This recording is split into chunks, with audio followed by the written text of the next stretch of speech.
ఈ వీడియోలో మనం అశోక థియేటర్ టూర్ చేద్దాం. ఈ థియేటర్ లో ఉన్న seating, projection, screen, ambience, sound system తో పాటు స్క్రీన్ బ్యాక్ సైడ్ ఉన్న స్పీకర్స్ గురించి కూడా నేను మీకు ఎక్స్ప్లెయిన్ చేస్తాను. ఈ అశోక థియేటర్ రాజమండ్రిలో ఉన్న అన్నపూర్ణపేటలో ఉంటుంది. యాక్చువల్ గా ఈ అశోక థియేటర్ రాజమండ్రిలోనే చాలా ఓల్డెస్ట్ థియేటర్, కానీ ఇప్పటికీ కూడా చాలా సక్సెస్ఫుల్ గా రన్ చేస్తున్నారు. ఈ థియేటర్ ని 1900 లో గజలక్ష్మి టాకీస్ గా ఇనాగ్రేట్ చేసి రన్ చేశారు. ఆ తర్వాత 1949 లో ఓనర్షిప్ ని చేంజ్ చేసి అశోక మహల్ గా కన్వర్ట్ చేశారు. అండ్ అదే ఓనర్షిప్ లో 1958 రెనోవేట్ చేసి రాజమండ్రిలోనే ఫస్ట్ GTS ని ఇన్స్టాల్ చేశారు. అప్పట్లోనే బెస్ట్ సౌండ్ సిస్టమ్ తో ఆపరేట్ చేసేవాళ్ళు. ఆ తర్వాత 2016 లో సురేష్ ప్రొడక్షన్ వాళ్ళు ఈ అశోక మహల్ ని హ్యాండ్ ఓవర్ చేసుకుని ఇన్ఫ్రాస్ట్రక్చర్ ని చేంజ్ చేసి హ్యూజ్ రెనోవేషన్స్ చేశారు. అండ్ రీసెంట్ గా 2024 లో కంప్లీట్ రెనోవేషన్ చేసి టాప్ నాచ్ ఎక్విప్మెంట్ తో అప్గ్రేడ్ అయ్యారు. మరి ఆ రెనోవేషన్ లో 563 సీటింగ్ కెపాసిటీ తో ఆడిటోరియం ని డిజైన్ చేశారు. ఆ సీటింగ్ కెపాసిటీలో 421 ప్రీమియం సీటర్స్ గా 142 నాన్ ప్రీమియం సీటర్స్ గా డివైడ్ చేసి రన్ చేస్తున్నారు. అన్ని సీట్స్ కూడా పుష్ బ్యాక్ ఫెసిలిటీస్ తో ఉంటాయి. ప్రీమియం సీటింగ్ ని స్టెప్ బై స్టెప్ డిజైన్ చేసి 2.5 ఫీట్ లెగ్ స్పేస్ తో అలైన్ చేశారు. మరి హాల్ లో స్పీకర్స్ విషయానికి వస్తే left 6 speakers, right 6 speakers, rare 4 speakers ని ఫిక్స్ చేశారు. అండ్ స్పీకర్స్ అన్ని కూడా JBL కంపెనీవే యూజ్ చేస్తున్నారు. అలానే థియేటర్ మొత్తం కంప్లీట్ ఎయిర్ కండిషనింగ్ తో ఉంటుంది. దానికోసం లీనియర్ స్లాట్ డిఫ్యూజర్స్ ని యూజ్ చేస్తున్నారు. సో దాని వల్ల ఈక్వల్ ఎయిర్ డిస్ట్రిబ్యూషన్ అనేది జరుగుతుంది. ఇంకా మనం స్క్రీన్ విషయానికి వస్తే ఈ థియేటర్ లో 36x15 size Galalite company silver screen ని ఇన్స్టాల్ చేశారు. ఈ గ్యాలలైట్ స్క్రీన్స్ కంప్లీట్ గా ఇండియాలోనే మ్యానుఫ్యాక్చరింగ్ అవుతాయి. అండ్ ఈ థియేటర్ లో స్క్రీన్ ఒక సినిమాస్కోప్ స్క్రీన్. సినిమాస్కోప్ స్క్రీన్ అంటే left, right, top and bottom లో గ్యాప్ రాకుండా పిక్చర్ కంప్లీట్ గా డిస్ప్లే అవుతుంది. అదే CinemaScope screen. And projector lens to screen through వచ్చేసి 100 ఫీట్ ఉంది. ఇంకా వీళ్ళు వాల్స్ అండ్ ఇంటీరియర్స్ కోసం అకోస్టిక్స్ ని ఇన్స్టాల్ చేశారు. ఈ అకోస్టిక్ వాల్స్ సౌండ్ ని అబ్జర్వ్ చేస్తాయి. అండ్ సౌండ్ రిఫ్లెక్షన్స్, ఎకోస్, రివర్బ్స్ ని మాక్సిమం ఇన్హేల్ చేసి ఆడిటోరియం లో సౌండ్ ని బ్యాలెన్స్ చేస్తాయి. మనం ఇంకా లేట్ చేయకుండా screen back side sound system ని చూసేద్దాం. నాకు తెలిసి మీలో చాలా మంది ఈ స్క్రీన్ బ్యాక్ సైడ్ ఉండే స్పీకర్స్ ని చూసి ఉండరు. అండ్ ఎలా ఉంటుందో చూడాలి అనుకుంటున్నారని కూడా తెలుసు. సో అందుకే మీకోసం నేనున్నా చూపించడానికి. అండ్ ఈ థియేటర్ లోనే కాదు, నేను మీ ఏరియాలో ఉండే చాలా థియేటర్స్ కవర్ చేస్తాను. సో నేను చేసే థియేటర్ వీడియోస్ మీరు చూడాలనుకుంటే మన ఛానల్ ని సబ్స్క్రైబ్ చేసుకుంటే చాలు. నా కంటెంట్ మీకు నచ్చితే ఇన్స్టాగ్రామ్ లో షార్ట్ అండ్ స్పీడ్ గా థియేటర్ ఇన్ఫర్మేషన్ ఇస్తాను. అక్కడ కూడా సినిమా హాల్ 2025 నేమ్ తోనే ఉంటుంది. అక్కడ ఫాలో చేసుకోండి, నేను మిమ్మల్ని ఎంటర్టైన్ చేస్తాను. ఇంకా స్క్రీన్ బ్యాక్ సైడ్ స్పీకర్స్ చూసుకుంటే వీళ్ళు 3 స్టేజెస్ ఆఫ్ LCR స్పీకర్స్ ని ఇన్స్టాల్ చేశారు. Left, centre and right speaker. Each stage కి ఒకేలా ఉండే స్పీకర్స్ ని ఇన్స్టాల్ చేశారు. సో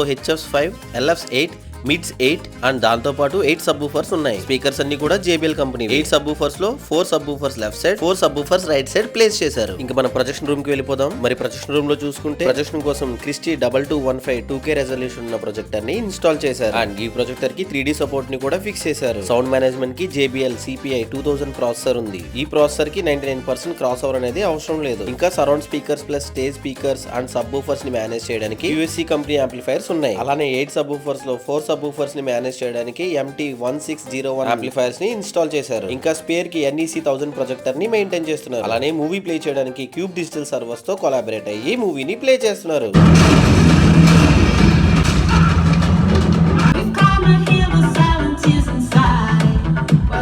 మరి నా కంటెంట్ నచ్చి మీకు నా వీడియోస్ ఎంటర్టైనింగ్ గా అనిపిస్తే మన సినిమా హాల్ 2025 పేజ్ సబ్స్క్రైబ్ చేసుకోండి. మరి ఇంకో లాంగ్ వీడియోతో మళ్ళీ వస్తాను. Until then take care.